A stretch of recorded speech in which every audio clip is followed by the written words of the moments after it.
If a hailstorm totals your car tonight, what pays for the repair? If a tree falls on your hood in the driveway, who pays for that? If your car gets stolen, what pays for it? The answer to all three is comprehensive coverage. And today we're going to break down exactly how it works, including what that deductible actually means on a claim.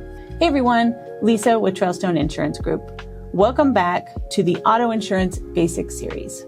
So far, we've covered the coverages that protect other people and the coverages that protect you personally. Now we're getting into the coverages that protect your actual vehicle, starting with comprehensive. Comprehensive coverage pays for damage to your vehicle from almost anything that is not a collision with another vehicle or object. That includes theft, vandalism, hail, fire, flood, falling objects like tree branches, animal strikes, and broken glass. Here's the easiest way to remember it. If something happens to your car that is not you hitting something or getting hit, it's usually a comprehensive claim. Comprehensive is not required by any state. However, it is almost always required by your lender or leasing company if you have a loan or lease on the vehicle. Once the loan is paid off, comprehensive becomes optional. Most people choose to keep it anyway, especially in areas where hail, theft, or wildfire strikes are common.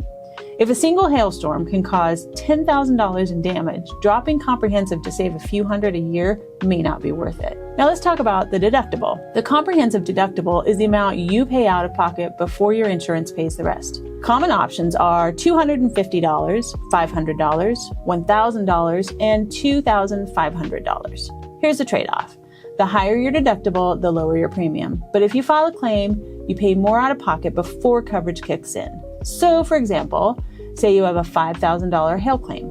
With a $500 deductible, you pay $500 and the insurance pays $4,500. With a $2,500 deductible, you would pay the $2,500 and the insurance pays $2,500. Here's a simple rule of thumb.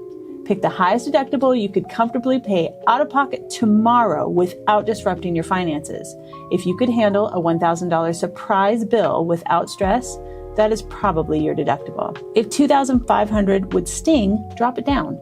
And one more thing worth knowing, your comprehensive deductible and your collision deductible can be set independently on the same policy. We'll cover that in the next episode. If you're not sure what your comprehensive deductible is right now, or whether it still makes sense, pull up your declarations page. Or give us a call at Trailstone and we'll walk through it with you.